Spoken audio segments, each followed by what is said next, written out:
lovely people. Welcome to the Unraveling the World podcast. Before we get into our episode, let's hear from our sponsors.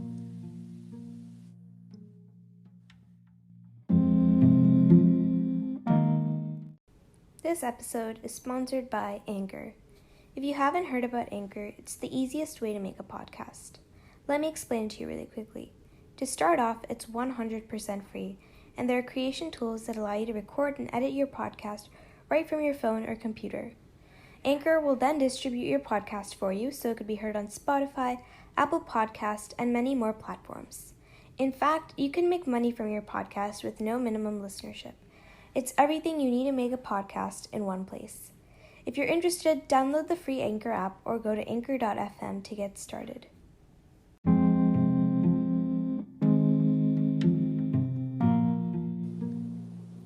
Okay, so for this week's episode, we will be covering a variety of topics from the film industry to Jane the Virgin. You all are in for a treat. On top of that, we have a special guest speaker, Shelly Bhalla. Shelly, we would love if you could introduce yourself. Hey, I'm Shelly Bhalla. It's great to talk with you guys. Ishan, you can go. Yeah, so before we even start, to kind of break the ice, we were just wondering, what's like your favorite show or movie? Oh, that's such a good question. The one show I'm really excited about watching that's coming up is, or the second season of Never Have I Ever is coming up. Oh, yeah. I'm really excited about that. And then I just watched Hacks, which was really good on HBO. Oh, yeah. I know a lot of us are like really excited for the second season of Never Have I Ever, especially because there was such a big cliffhanger the first season. So I'm really excited to see how it turns out. Yeah, I loved it. I thought they did such a great job, and I'm so excited. I thought it was so well done. Yeah. What I thought would it was so well. Oh, sorry. Ijani, what would you say is your favorite show that you've acted in, or even movie? I think for me it would be Jane the Virgin. It's the one that I've worked on the longest. I worked on the show for about 4 years or 4 different seasons. Wow. And just for so many reasons, like the cast and the crew were really like a big family. Just some of the nicest, kindest people like, you know, you could ever meet. And also it was just really awesome to work with such a diverse cast and crew, in front, like behind the cameras and in front of the cameras. So that was an experience that felt very unique. And we had a lot of women directing episodes, which is also not the norm to have so many female directors. So there was just a lot of aspects of the show that felt really groundbreaking. And it was like, it just felt like such a privilege to play a part in that. Yeah. For someone, especially who loves the show. Sorry, for you can go. Sorry. So, for someone who was like on the other side, like watching Jane the Virgin, I just want to tell you that I looked up to you so much because you were you were Indian, obviously, and I'm Indian, and so I like looked up to you, and you played an LGBTQ character, which for some reason I hadn't seen too much of in like the common shows that I watched, like in the teen shows that I watched. So I just wanted to let you know. That is really kind. I really appreciate you saying that. And it means a lot because it meant a lot for me to play someone from the LGBT community.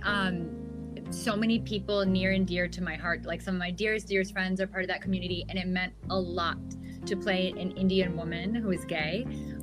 So I really appreciate you saying that. It meant a lot to me.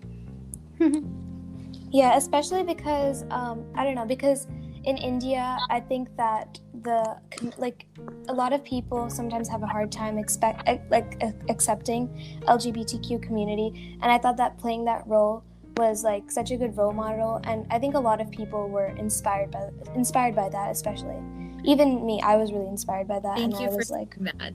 Yeah, I think there's still a lot of stigma. There's still a long way to go, all over the world. But especially I think in Indian communities, there's still a lot of stigma. There's still just a lack of knowledge and awareness.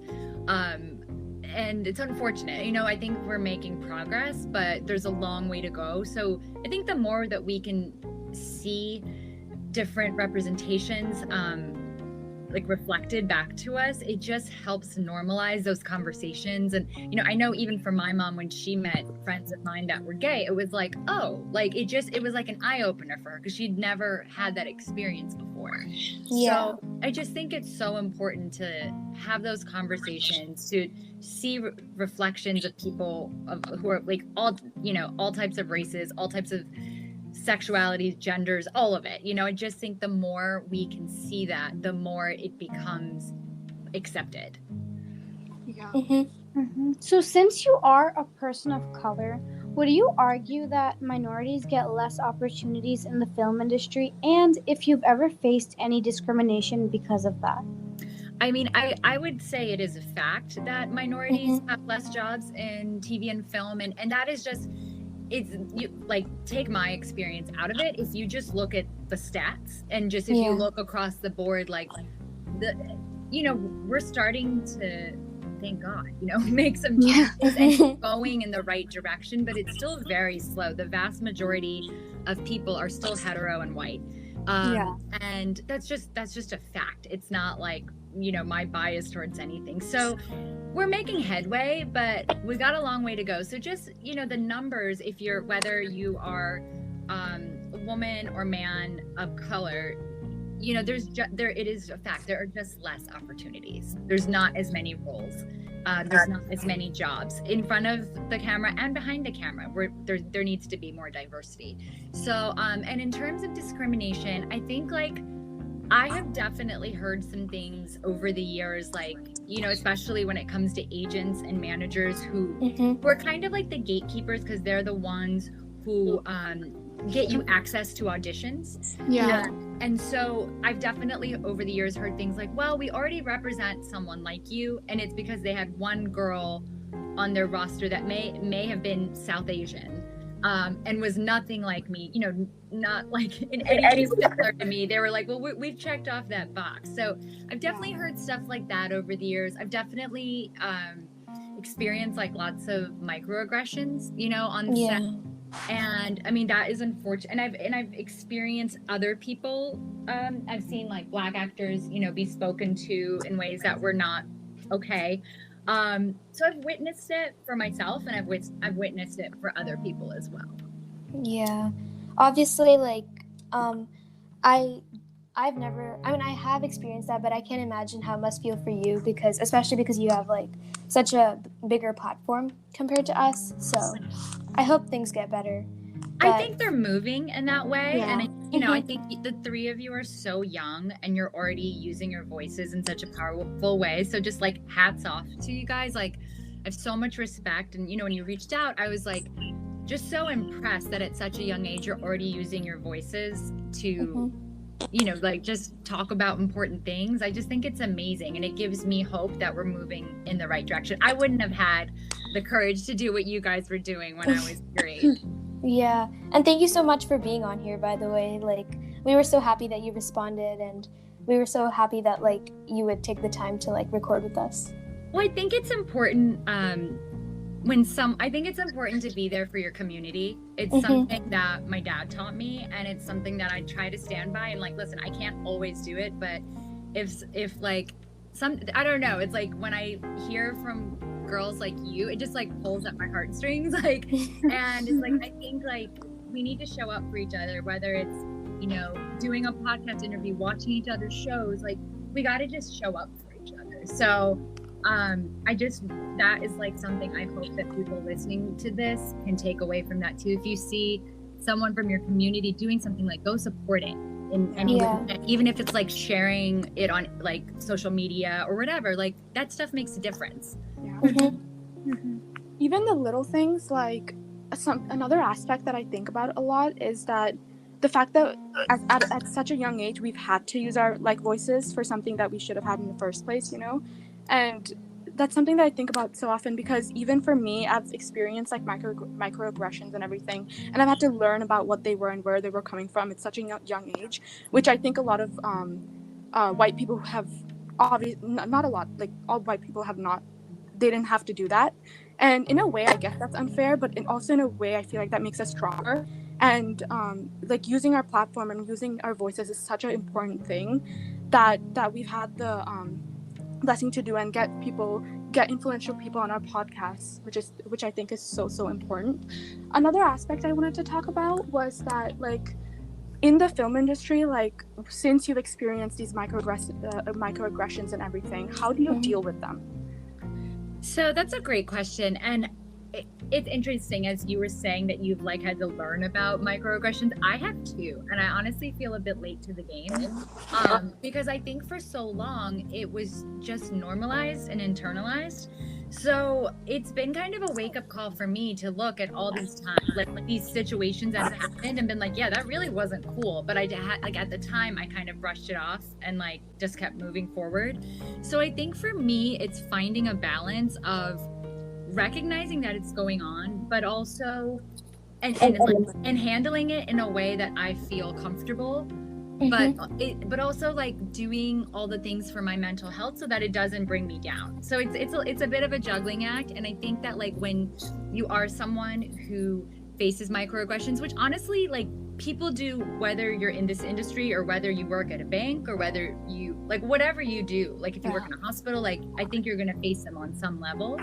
But I think just the more we can kind of tend to our mental health, it's just going to be beneficial to get through that. Yeah, mental health is such a huge aspect, I feel like, of all the things that we face. And taking that time, even like now, like every day I'm learning, obviously, like through research or whatever, like reading, whatever it might be. And I feel like mental health is something that obviously, even to this day, especially in India, I've noticed it's like not taken seriously almost, because people, like I've seen, it's like a lot of people in India or whatever it might be in Asia, like they think that you have to prioritize everything else before your mental health, and that is something, obviously it's such a wrong mindset. And like coming here to the US, and like I feel like I've seen such a difference, you know, and taking that extra step to actually take care of yourself and make sure your mental health is your priority before anything else, whether it be, even if you might be letting someone down, like it is such an important step that you must take, which I just think a lot of people don't talk about.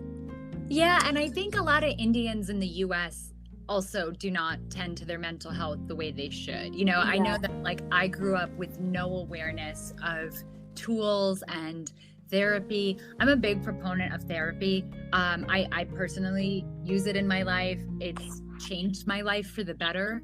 And it, like, I know that when I first started it, my mom just did not understand, because for her generation too, it's like, what do you mean? Like, what's wrong with you? Yeah. And I explained to her, I was like, you know, if I sprained my ankle, I would go get crutches. I'd go to the doctor, I'd get an x-ray. And, you know, if I had a cold, I would take medicine and rest. And I was like, you know, mental health needs that same care and love. And it really affects everything. It affects your physical health. It affects really, like, your relationships, your work. It touches everything. So I think that, like, it's actually it should be the highest priority. And I think everything else should come after that, because the more you take care of yourself, you can show up as a better person in the world, like a better, you know, daughter, sister, human, wife, whatever, you know, just like whatever that is, mother, like you just show up in the world as a fuller person. And it's something I'm super passionate about. And even though it's hard, I've been very open about it, because I've had a lot of struggles with mental health, and it's something that takes like a lot of time and energy and resources for me to tend to. Yeah, you know, mental health. Yeah, mental health, even in India, I once, like, people, even therapy, for example, and everything, it's just a heavily stigmatized topic. And I feel like doing podcasts like these, or even like making infographics and like making Instagram posts, and going back to what you said, Shelly, like just supporting people who look like you does like so much of a difference.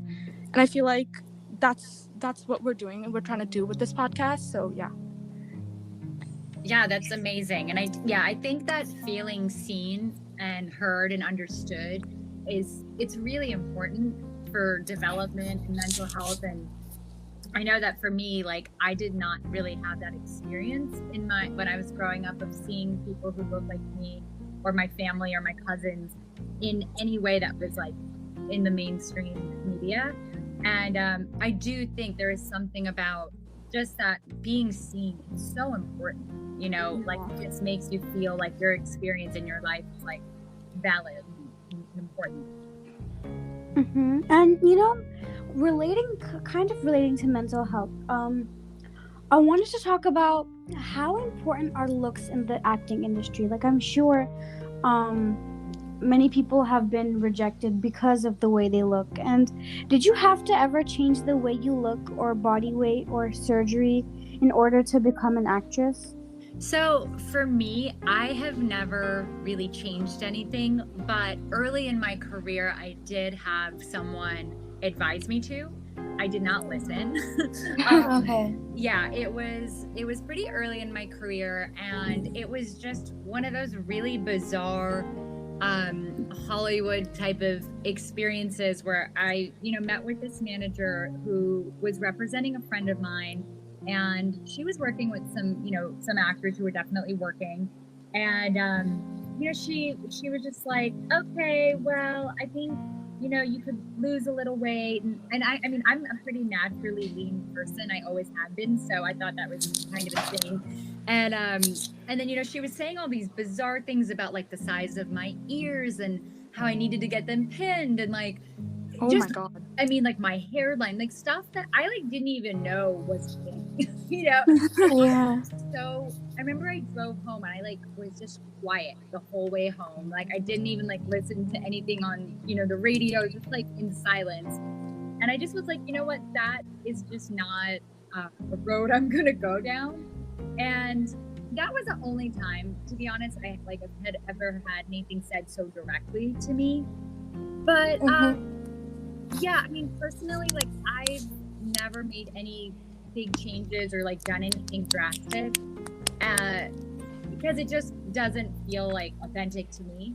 But I know plenty of people who have, and usually it's pressure with weight and like body. But I have to say that you know, like as the landscape of television and film is changing, it is becoming more inclusive. I mean, we have a long way to go, and it needs to happen faster, but it is becoming way more inclusive when it comes to different body sizes, just different everything, skin tones. Like for a long time, you only saw, even if you saw people of color, they were only light-skinned people of color, which again, we still have a long way to go on that. But I think it's starting to move in the direction of more inclusivity. And in terms of looks, it's like, yes, there is pressure to look your best. And I think the expectations, to be candid, it can sometimes feel like, oh my God, like I will never live up to that. But I think that's where, again, it always ties back to mental health and just knowing who you are, and knowing like, I feel comfortable with making these healthy choices for me, but you know, and I was able to then go back, and when I would hear things, I would say like, I feel that I'm at a healthy weight and I'm willing to like change my hair or like cut it or do things like that, or like adjust style depending on the audition and character. But beyond that, like, I think I'm good. And I feel comfortable saying that. But, you know, I think it can be challenging for some people. And I think some people definitely fall prey to that kind of thing. Yeah, and I know that like a lot of like parents and even influential people and like friends, they always say like, don't change yourself to make someone happy unless, you know, that person is you. And I think that's like super applicable to like what you just said about people saying that you should change certain things about yourself, but you not listening to them. So I think that really like shows that you don't care what other people have to say and you're just being yourself. You know, and I'll be honest, it's not that I don't care, because I'm like human, and it will I'll like, it will sometimes affect how I feel, or I might feel down about it. But I think ultimately it's like knowing who you are and being like, well, that's just not me. And yeah, so it's like one of those things where you definitely, I think the not caring about what other people say or think it's a goal, but it's harder to do in practice than, it sounds. Yeah, something I was curious about, like, before you got into the acting industry, were you, like, aware of the things that you would possibly face? Or did you have to, like, learn along the way and adjust along the way? Definitely learn along the way and adjust along the way. I went to drama school. I did college, like I did my undergrad after high school, and then I went to an acting conservatory in New York after college. So that was definitely like not the traditional ways. Like a lot of actors I know didn't go to college and kind of started like right out of high school. Yeah. So I was definitely a bit older than a lot of my peers. But in some ways, I think it helped me more as like on the personal level than the professional level, maybe. But yeah, there's so much learning as you go, and that's still the case. Like I'm still learning as I go. And even though I did go to a conservatory, I went to a great school, and it was like 2.5 years of like preparing me and teaching me how to be an actor. And I've done I continue to study. Nothing really prepares you for what it's like to be a working actor until you're in it. Yeah. Go ahead. Yeah, so I was because you said that you went to drama school. Mm-hmm. Would you argue that training is more important or talent is more important for acting? I really think it depends on the person. And I know that's not like a clear answer because I've seen both cases. I've seen where like you see the difference between someone who's had training, and then there are those exceptions of people who just come out with such raw talent that, maybe you don't want to interfere with their process necessarily. So I really think it depends on the person and the actor. I know that for me, I didn't know anything about acting beyond like, just what I saw on TV. Like I knew nothing about the craft. I like dabbled in college and I did some theater classes, but I really didn't know anything. And so for me, training was like, I'm a big proponent of it, but there are definitely exceptions of people who, just have something really special and are able to let it shine. Yeah. And also like, I wanted to say that, how you mentioned how you go to drama school and you got into acting, but I just wanted to say what like inspired you to get into acting in the first place, and if it was like something you originally wanted to do since you were young, or like you kind of decided along the way that this was your passion. Well, I'm a late bloomer, so like in every department of my life I'm a late bloomer. And I feel like when I talk to younger people like you guys, sometimes people will relate to that. So I was not one of those people who knew like since I was a kid that I wanted to be an actor. I enjoyed it always, and I like dabbled in it, but growing up in an Indian family, I didn't even know it was an option as a career. Yeah. Like that was not at all, like I just didn't even know. And when I was in college and I started doing like a little bit of modeling, and I booked this commercial, and that was kind of like my first taste of what it's like to be on a set, what it's like to work in this world, and I just loved it. And that was definitely my introduction to it. And I was still in school, I was still like dabbling in the theater department, and I had one really great professor who kind of saw something in me, and she would tell me like, oh, you should read this book or you should do this. And when I was thinking about going to New York for a summer after college, she had told me about this book by Stella Adler, who's one of the most famous like acting teachers. And so I went to Stella Adler in New York. It was the only school I knew about, and I signed up. I auditioned for this like summer program. By some miracle, I got in, because honestly, I was so bad. I don't know how I got in. And it was like day 1 or 2 of that summer program where like it really clicked for me, where I was like, this feels right. This is what I want to do. And I had done like tons of internships in college and tried different things, and I always felt like I would work really hard and I could do them, but it never felt like a natural fit. And that was the first time where I'm like, this is what I'm supposed to be doing. And that was after college. So it was not like, it was kind of late, like I feel like a lot of people by then already have figured it out, but I'm a late bloomer. What can I say? Yeah. And especially because I feel like like currently now it's hard to find, like for me it's hard to find like Indian people like on shows that I watch. So when I watch like Jane the Virgin, or if I watch Never Have I Ever, and I see these people, I'm like, wow, because they're really breaking like the stereotypes people have set for brown people. Because I feel like for brown people, like even my parents have said, oh yeah, like doctor or lawyer or go into business, like the three things. And you mentioned like you didn't know if acting was even an option. So when you see those people, you're like, wow, like, it's like you can't even believe that they're doing something like that. We'll say like it comes with a lot of sacrifice. I think that sometimes, people just see the side of it of like, oh, I saw you on the show, or you live in LA, and they just see the sides of it that are a little more like exciting and glamorous. But, just all the sacrifice and hard work and just like heartbreak that goes on behind the scenes, I think people really don't know about. And especially when you're coming up like as someone who, whether you're Indian or Black or Hispanic, just, when you're not of the majority, like there's just, it's hard. Sometimes it feels like you're just climbing uphill.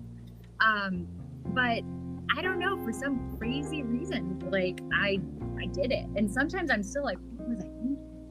Like, it's just insane. But I don't know, like I also just went through a lot at a young age. Like I lost my dad to cancer when I was a freshman in college, and I think it just kind of, outside of just it being such a traumatic, heavy time, it kind of woke me up to being like, I just want to be happy. Like maybe I won't have that stable life. Like my cousins are lawyers and doctors, and they did all the things you're supposed to do, and they're doing great, and they're doing so well.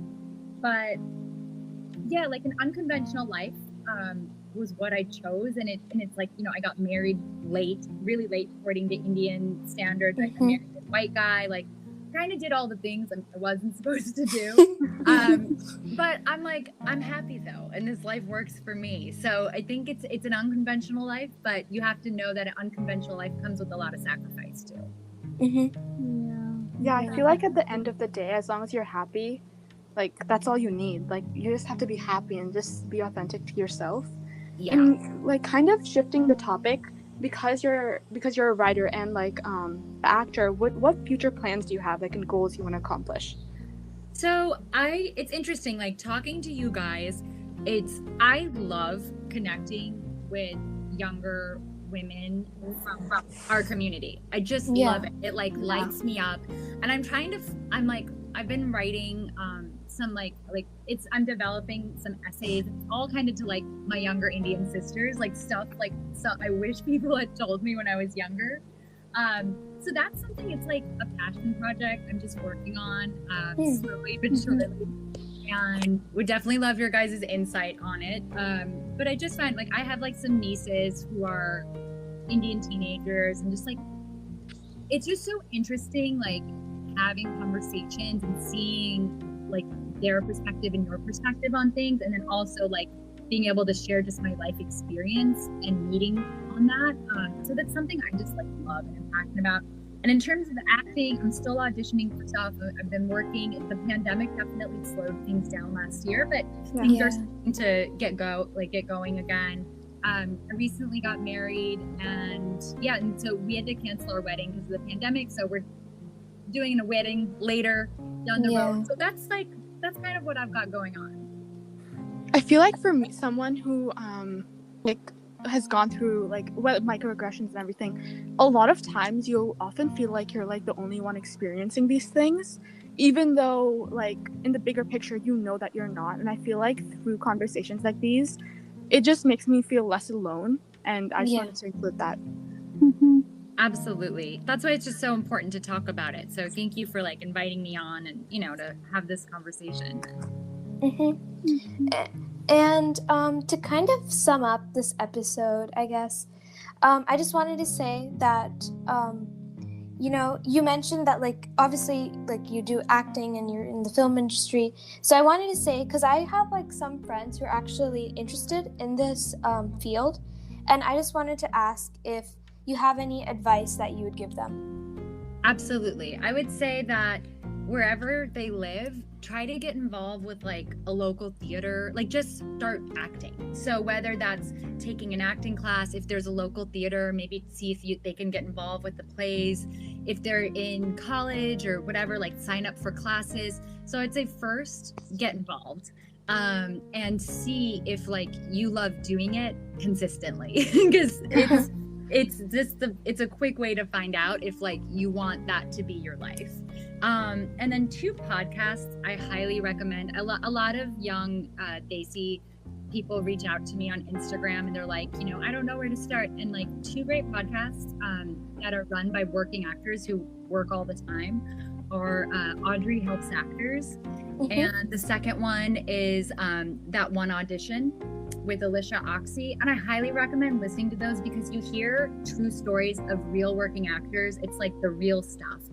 And I would recommend starting there. Like start acting and like listen to working actors so you kind of learn about the union, that like just all the nitty gritty of the business, like what it's like to be work in the union versus not working in the union, getting representation, auditioning, just all the financial ups and downs and peaks and valleys that come with being a working actor. So that's what I would recommend. And if there is someone who has questions about the industry, DM me. I do my best to answer people. I don't always get back to everyone, but hit me up. Like if I have anything I can offer to help, I'm happy to. That's amazing. Like as someone who I still haven't like really figured out what I want to do with my like the rest of my life, and I'm always trying to figure it out. So I might look into that a little more because it does seem fun, and I feel like I definitely will look into that. Thank you so much. Yeah, you are truly like, you probably don't even know, you have probably helped so many like young girls out there and inspired so many young girls out there. You're probably not even aware, but you've helped us already so much. Oh, nice. Thank you so much. That means like it really like means so much to me. Yeah, I really appreciate it. Yeah, that's like a big kind of part of like my life mission is to just especially with like younger women from my community. I know I just struggled a lot when I was younger, and so I really want to just give back and support girls, because it's not easy, there's a lot we go through, and so I really appreciate that really means a lot. Thank you. Yeah, and I also wanted to say that like I'm so glad that you always keep your DMs open. If anyone has any questions, like you were so open with if someone had like a question about acting, you said that you'd respond, and even coming and joining for collaborations, you're just taking your time out of the day for someone else to support their like whatever they're doing. So that's just really amazing. Now you got to show up for each other. I hope that's like a takeaway. Like, and I know sometimes people will watch certain projects that are done by people in our community and they'll be really critical, and I'm like, like nothing is perfect, right? Like, and we can always keep improving, but we got to start somewhere and we got to show up for each other, because I feel like I've seen other communities like really show up for each other and they blossom as a result, and it's like we got to show up for one another and just support each other. Yeah, we've got to show support for us to get somewhere that we are so proud of. Exactly. And to have the opportunities that we want more of. Yeah, exactly. Yeah. That kind of wraps up this episode. Yeah. Great talking to you guys. I really had fun. Yeah, we had a great time talking to you. It inspired us a lot. Oh, good. And we hope to communicate with you again in the future. And it was, again, great fun. Great so fun. fun. I feel like this was... Yeah, I really appreciate how thoughtful like the questions and the conversation was. Thank you so much. We've said that so many times, but like we actually mean it like a lot. And that sums up our episode. Thank you so much for listening, and thank you so much for being on here, Shelly. You're welcome. Have a great day. You too. Bye. Bye. Bye.